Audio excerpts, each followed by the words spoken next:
Amigos queridos, deixemo-nos envolver por essas vibrações suaves que permeiam os nossos sentimentos, estimulando-nos a nossa comunhão com o Pai Amantíssimo. Que os nossos pensamentos nesta manhã vibrem em sintonia com a verdade e que as nossas ações sejam no bem constante, para que sejamos fiéis servidores da seara de Jesus na terra. Curvamo-nos nesta hora, Senhor, diante da grandeza do seu amor e da sua misericórdia, na súplica diária para que sejas conosco, Senhor, abençoando a todos nós, irmãos, em humanidade.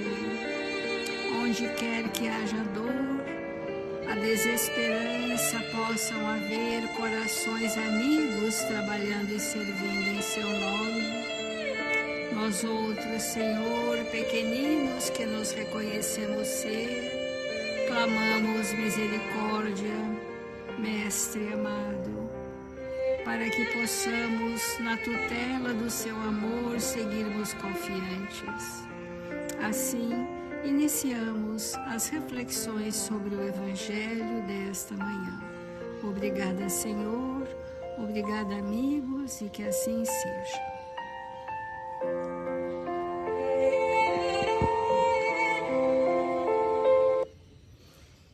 Do Evangelho segundo o Espiritismo, nós estamos no capítulo 27, Pedi e obtereis. Esse capítulo vai falar da qualidade, da eficácia e da ação da prece. A prece não é algo que se ensina, tanto quanto a fé não se prescreve. A prece é algo que se emite daquilo que se possui, das nossas construções morais, dos nossos sentimentos e principalmente da construção de uma sintonia ao longo de uma vida.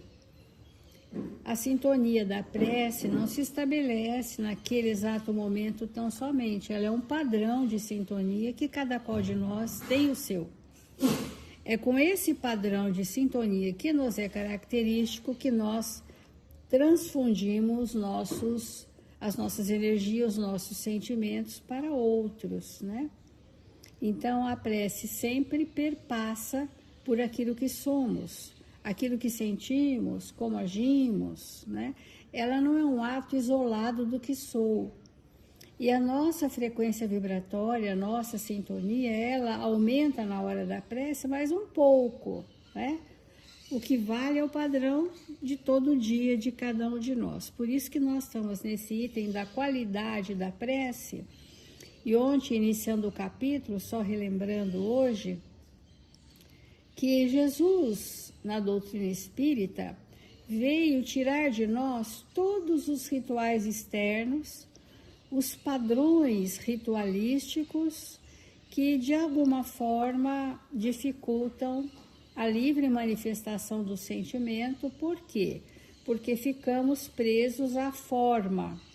Então, quando disse, não vos assemelheis aos hipócritas que oram em pé nas praças públicas, em altos brados, fazendo uma encenação, porque esse farisaísmo não representa o mundo íntimo daquela pessoa, e nem também as preces repetitivas, como se Deus, Pai Amantíssimo, e os espíritos superiores não ouvissem os nossos clamores e não percebessem as nossas necessidades. Então, isso tudo são as nossas ainda imaturidades. Oportunamente, nós falaremos aqui do departamento da prece no mundo espiritual. No livro Os Mensageiros, de André Luiz, isso é muito claro. Ali tem um departamento que recebe as preces. Olha, é incrível isso. Esse departamento, ele recebe todos os pedidos de prece, elas são classificadas, organizadas, e essa equipe espiritual, porque nós somos instrumentos da misericórdia do Pai, né? É assim que se age. Esses espíritos é que promovem junto a nós a nossa real necessidade, que muitas das vezes não é o que pedimos, mas é o que necessitamos que vem para nós. Então,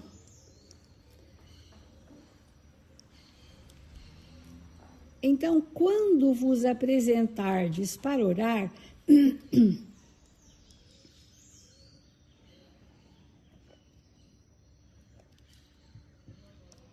então nós queremos orar por alguém.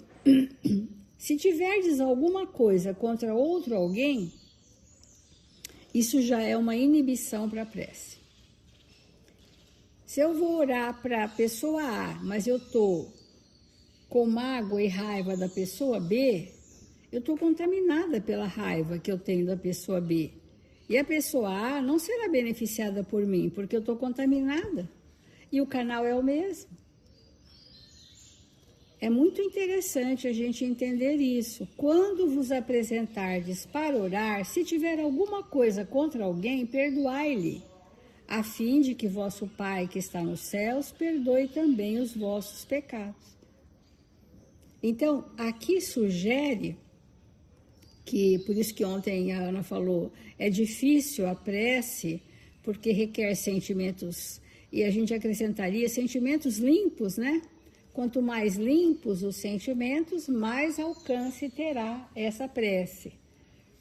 Se vós não perdoais, vosso Pai que está nos céus não vos perdoará também os vossos pecados. Aqui entra, amigos, uma reflexão muito profunda de que para eu perdoar, eu preciso resolver as questões de incompatibilidade com aquele alguém. Eu preciso tirar de mim a matriz geradora desse mal-estar, para que a pessoa, respingando em nós o seu mal-estar, eu consiga sacudir o pó e seguir. Então, se você joga contra mim um extremado mal-estar que é seu, ele não precisa aderir em mim, eu vou sacudir o pó e seguir. Ou eu vou entrar na mágoa e eu vou precisar aprender a perdoar para eu limpar em mim aquela dificuldade. Para fazer esse comentário, a gente trouxe de Emmanuel uma lição que vai falar exatamente desse versículo de Marcos, que diz assim: e quando estiverdes orando, perdoai. Marcos 11, 25. Orar e perdoar. Como poderá alguém manter a própria consciência tranquila sem intenções sinceras? Serão o que? Palavras. E as palavras, elas não têm o alcance se elas não forem veículos, palavras, veículos dos nossos sentimentos. Mas quando eu não tenho a consciência tranquila, seja no caso da mágoa, do ressentimento, eu estou inibida emocionalmente de elevar o meu padrão vibratório. Então, diz Emmanuel, de igual modo poderemos indagar como sustentar o coração sereno durante a prece sem análise real de si mesmo. Então, Emmanuel está dizendo, a pessoa que não se percebe, ela não registra que ela está cheia de máculas, de emoções retidas, que ela acalenta e que ela acha que pode deixar de lado essa emoção e que vai conseguir uma alta sintonia. Os espíritos estão dizendo que isso não é possível. Olha que complexidade, não é? Mas, ao mesmo tempo, a gente diz que Vamos orar mesmo com as nossas mágoas, para que a oração nos faça sintonizados com espíritos superiores que vêm instruir-nos, amparar-nos de como resolver as nossas questões emocionais pendentes que eu não percebo. Há pessoas que não suportam ouvir a verdade, que querem sempre estar com aqueles que, entre mil aspas, a compreendem, que não é compreensão, é reforçamento do mal que há em mim. Eu vou buscar quem? Quem valoriza o mal que há em mim.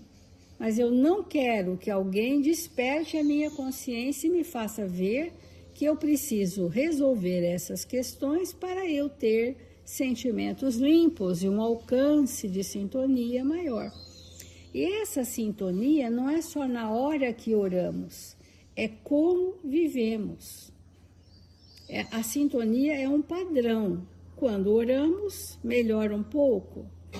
Então, como sustentar o coração sereno durante a prece sem análise real de si mesmo? Real. Porque hoje, amigos, há tantas controvérsias para essa análise de si mesmo. Depende do parâmetro que você usa, da referência que você usa para se analisar.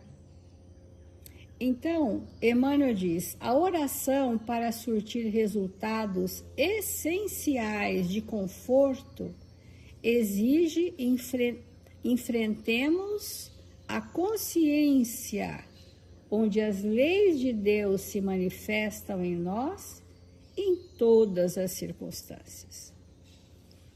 Esse é o fluxo divino, né? Que a consciência possa trazer os alertas necessários para que eu possa me perceber, me modificar e melhorar a minha sintonia. Porque, obviamente, está implícito aqui que se o nosso padrão de sintonia é o da mágoa, do ressentimento, da vingança, por conta de não sabermos perdoar, nós não estaremos sozinhos nesse pensamento. Nós estaremos mergulhados numa faixa vibratória de espíritos muito infelizes, que potencializam o mal que há em nós. É isso que nós temos que entender profundamente. Quando não estamos na boa sintonia, estamos na sintonia de outros, e esses outros nos arrastam, né? Potencializam aquele mal que há em nós, que é o mal da vingança, do revide. Então, eu estou revidando com a pessoa B. Será que eu tenho limpo o coração para a pessoa A? Isso é impossível, porque há uma contaminação. Então, intenções estranhas e sentimentos propositadamente viciados não se conciliam com o clima favorável à segurança de espírito, que é sobre isso que estamos falando. É inconciliável, há uma incompatibilidade nós vivemos o mal e o bem ao mesmo tempo. Mas a história da humanidade é essa, nós estamos ainda nesse estágio. Ora, estamos melhores, ora, estamos piores. A nossa condição ainda é essa. Mas nas horas que estamos melhores, desvinculados da ação maléfica de espíritos necessitados, é a hora de eu aproveitar e libertar. É a hora de eu ter força para não mais voltar àquele estado doente que é claudicante em nós, né? Essa é a boa hora. Então, eu vou aproveitar essa trégua que eu dei para mim mesma, trazer limpo os meus sentimentos e aproveitar, fortalecer os objetivos que eu trouxe para essa reencarnação. Vou fazer um trabalho de vigilância com o pensamento para que eu possa orar, porque Jesus disse vigiai para orar.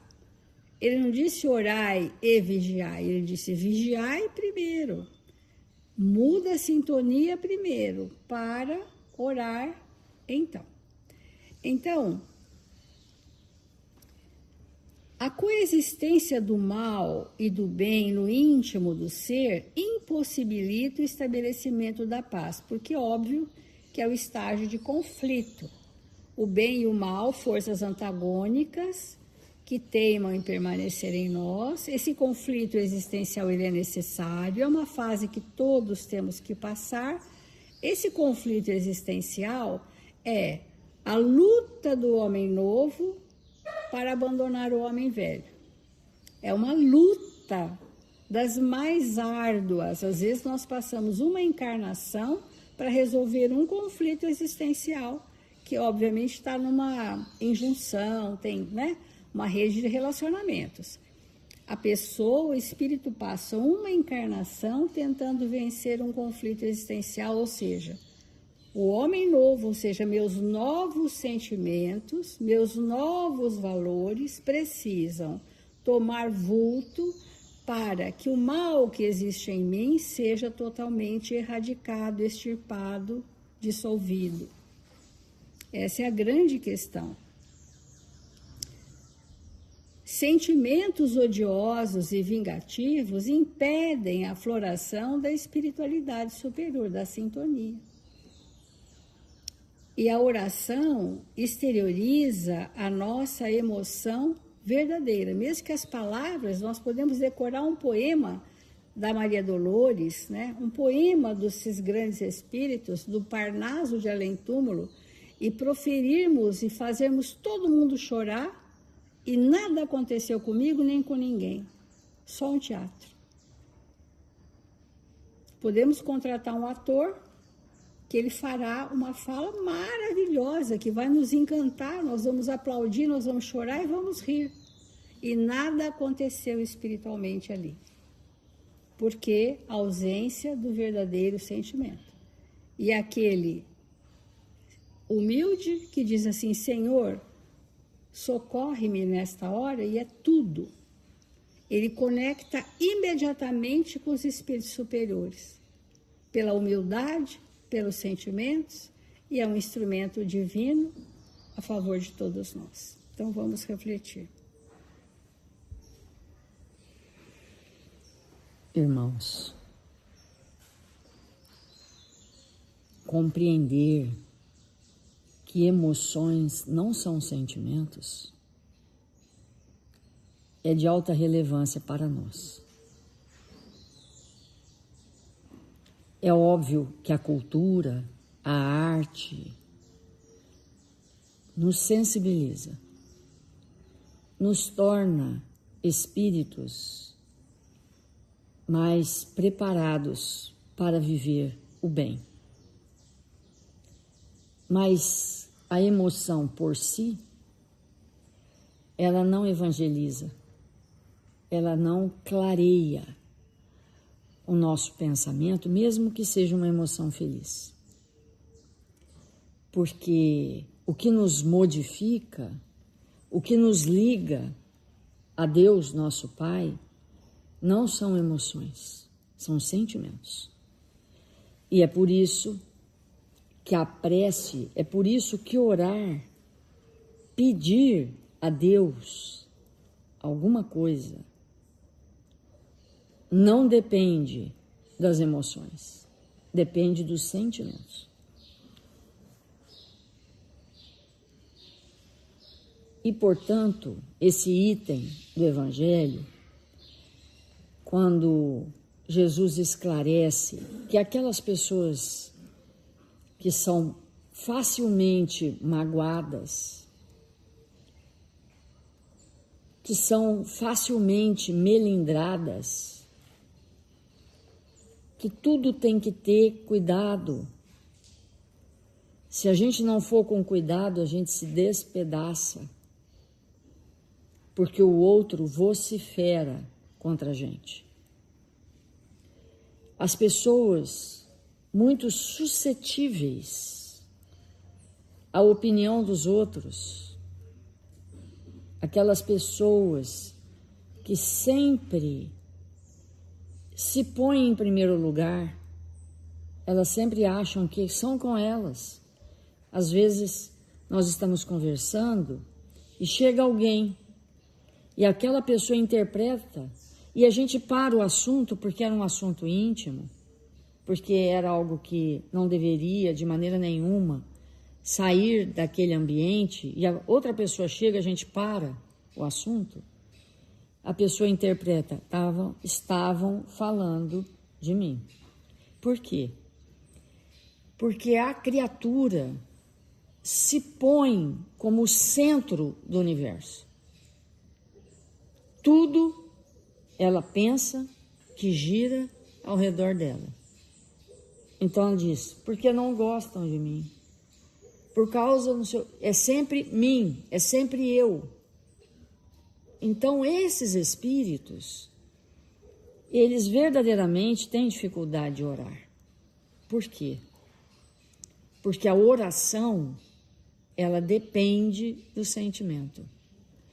E nós estamos entendendo aqui sentimento como aquilo que o Evangelho, segundo o Espiritismo, nos traz, que Lázaro comenta conosco, que o sentimento é o requinte do que nós somos.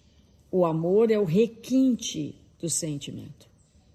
É desse amor, é desse sentimento que nós estamos falando.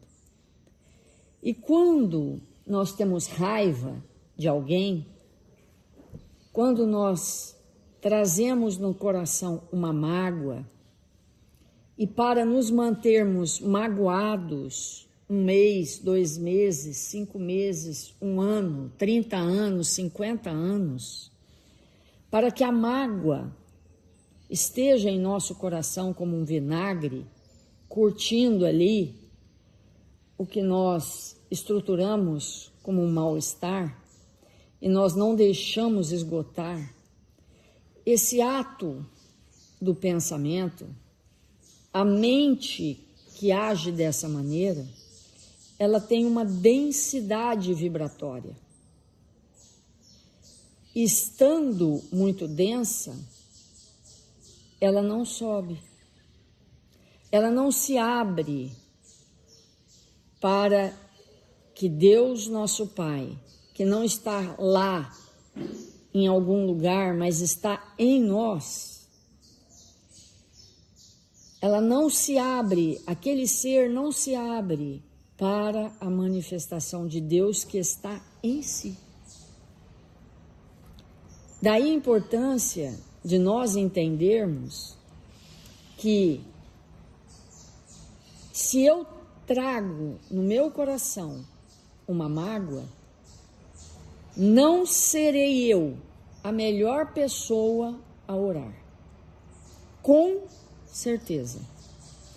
Porque essa prece, em função do peso que eu trago no meu coração, porque toda mágoa é do coração, esse abafamento impede que a prece suba e alcance a misericórdia, alcance Deus. Todos nós conhecemos ao nosso redor pessoas que a gente tem confiança de falar, fulano, fulana, ora por mim. Quem são as pessoas que nós teríamos coragem de, num momento de muita e extremada dificuldade, pedir para aquela pessoa orar por nós? Quem são essas pessoas? Que a gente tem segurança que a prece eleva. Quando nós estamos numa situação extremada e não conseguimos orar, geralmente são as pessoas que não são melindrosas, que não são magoadas. Geralmente são aquelas pessoas que não são agressivas. Geralmente são aquelas pessoas que são calmas, que ouvem, que não se colocam todo o tempo todo no eu, e mim. o eu e o mim, todo o tempo todo. Então, esse texto do Evangelho vem nos convidar a nos fazer diferentes, para que sejamos espíritos com toda a capacidade de orar. E o que é mais importante nesse entendimento é que, na medida que nós vamos compreendendo efetivamente isso, na medida que nós vamos sentindo no nosso coração que isso é verdade, a qualquer momento da nossa vida, nós podemos dar um basta para a forma de ser destrambelhada que nós temos e passarmos a ser uma referência de prece.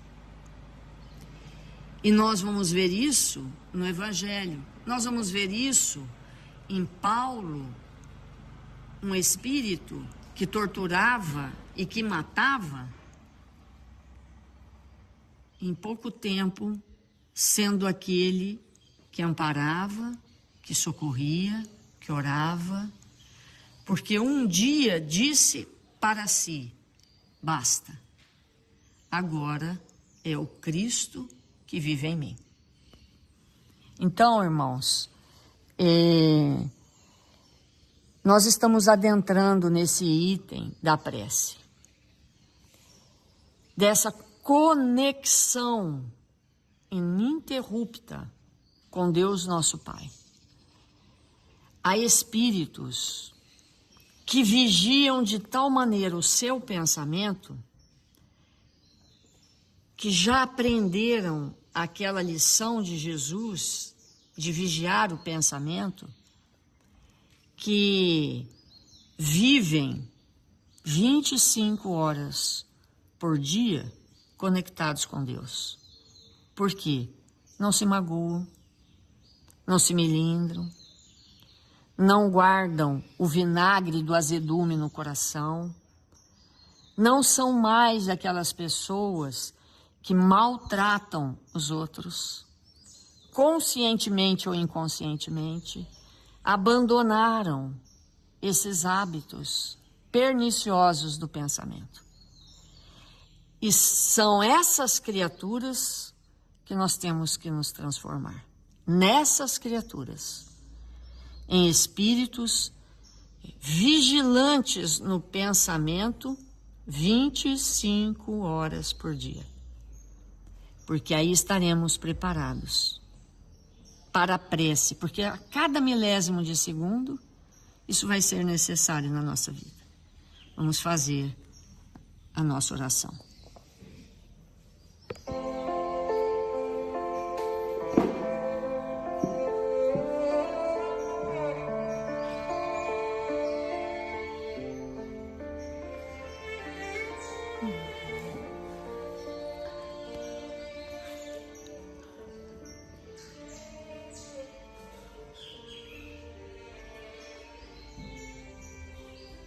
Senhor Jesus, nós nos encontramos aqui, te buscando a presença, Mestre, para que o Senhor nos envolva em vibrações de equilíbrio e paz. 1000 vezes obrigado, Senhor, por esse dia, por esse momento. Obrigado, Senhor, porque nos encontramos aqui. 1000 vezes obrigado, Pai, porque sentimos que o Senhor nos envolve com suas vibrações amorosas e nos auxilia a nos fazermos espíritos cada vez melhores. Que estejamos prontos para aprender a conviver em família enquanto estamos aqui. Porque há de chegar o dia que vamos nos despedir daqueles que amamos. E muitos deles subirão para patamares elevados onde não poderemos estar. E essa convivência será interrompida momentaneamente.